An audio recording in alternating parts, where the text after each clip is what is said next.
Hello and welcome to another video. Today we are taking a look at a Darkface Bat blood list. So these Darkface Bat blood lists, while they do run Darkface Bat is not your be-all end-all to win games. I've actually found most of my games are won through just ping effects, purely burn damage. So I'm actually probably going to title this Burn Blood. I would have to, since Darkface Bat isn't a big feature. Darkface Bat is a win condition for sure, but it's not your primary. I find that most of the time the primary win condition is just burning out damage and using your Omen of Lust to really put the pressure on. So that's probably why I've titled the video the way I have. If you guys, want to try and correct it, that's fine, but that's just to let you know where I'm going with it. So overall, that gives you an idea on what we're doing here. Of course, taking advantage of all the potential cards that deal damage to us and our opponent as much as possible, while at the same time setting up for potential Darkface Bat game goes that long. So we're going to get right into it and check it out. So kicking us off here, we are going to be playing against Rune. The only real problem I found with this deck so far as of playing it is the potential for mirror matches. Blood versus blood is not usually in my favor for some reason, and really goes wrong with RNG heavy bricks, which is a little disappointing. You may not find that happens to you, but for me that was a problem.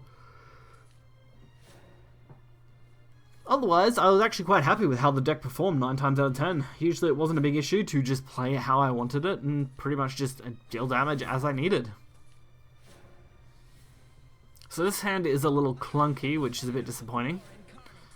We need something to make it faster, and there it is. Blood-fed Flower Bed is definitely the fast card we want. We want to get as many consistent pings as we can to our face so we can take advantage of our omens, while also getting damage on the opponent, which Bloodfed does a wonderful job of. And we also end up with Prison of Pain, which is another good option. I did decide to go for the Vera play though, since I can actually deal 3 damage and get more pings without taking any myself. So that's some good value out of those cards. Plus Vera is going to be reasonably hard for our opponent to take out on turn 5. So I don't mind saying that. And I actually just completely passed it, setting up the Heaven's Gate there. So this is a free turn for us to deal as much damage as we can. And fortunately, we've basically set up lethal now. Omen of Lust next turn is a lethal as long as they don't ward or heal. Or even if they ward, actually, it's not a problem. If they double ward, we run into an issue. But to deal with our ward, and of course heal, that's going to be tough. Although, the Israfil, wow, that is a good one. I've got to give him to it. Israfil, an amazing play right off the bat there. Especially since Heaven Gate had to have hit it for it to be playable. Especially since it's something we haven't seen for quite a while. Unfortunately for them though, since they couldn't get rid of the Vera, we do win the game still anyway, but I am definitely impressed by the Israfil play. Also Heaven Gate rune. That definitely gives me some thoughts on interesting deck builds. And our next match here is against Rune again. I don't believe it's the same match. If it is, I deeply apologize, and I'll immediately end the video so I can find the game that I did have, but I believe it's not.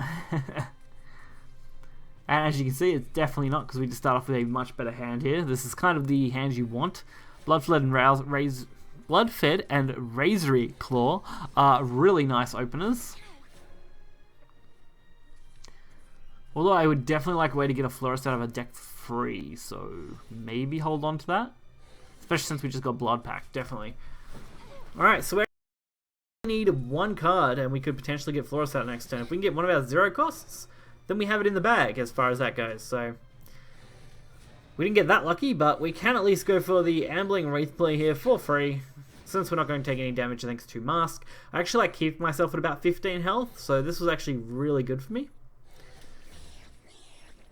And our opponent didn't really do a lot other than some spell boosting, so we shouldn't be in too much trouble. And a second Bloodfed, wow. Our omens are going to be ready before we know it, that's for sure. And with our opponent only having 11 health, it's not going to take much for us to just win this game. Quite talkative for someone without a brain. Although this is not good. Wow, they didn't actually play anything else. Okay, that's wonderful. So I decided to go for Omen of Lust. I don't decide to go for the Bloodfed Flower, but I don't think. Can't remember if I played that or not this turn. I did in the end. Okay. The risk was whether I could take the damage or not. I must have obviously decided that it was worth the chance. The odds of him dealing 12 damage in a single turn was not super high, but not impossible either. As you can see here, they had some pretty decent cards. They only needed a couple more boosts and they would have had me dead for sure. And that top deck there does give us lethal Bloodfed Flowerbed, winning us the game. Since Omen can Evo, and with double Flowerbed, we get the 2 pings we need at the end of turn. My other option would have been Evil Eye Demon Evo, which, not a great option, but would have been the play I probably could have went for. So I definitely like this deck overall. I definitely wouldn't consider it the best deck around. Although it is, again, another reasonably cheap deck. You could get away with playing this deck without Darkfeast Bat or only running 1 Darkfeast Bat potentially. I definitely wouldn't drop the Omens or the Viras though. They're very important for protection and damage, of course. But as far as the Darkfeast Bat goes, you can leave them or take them at this point. This deck definitely, again, focuses more on the burn aspect of getting in the damage as much as possible and setting up Omens where they can be really, really crucial, while Darkfeast Bat being a great alternative definitely does not seem to be the focus to me as I played the deck out. So if you guys find otherwise, that's fine, as long as it works for you. I don't really mind. Be sure to hit the like button and subscribe for more content. You'll find deck list in the description below. Until next time, guys, see ya.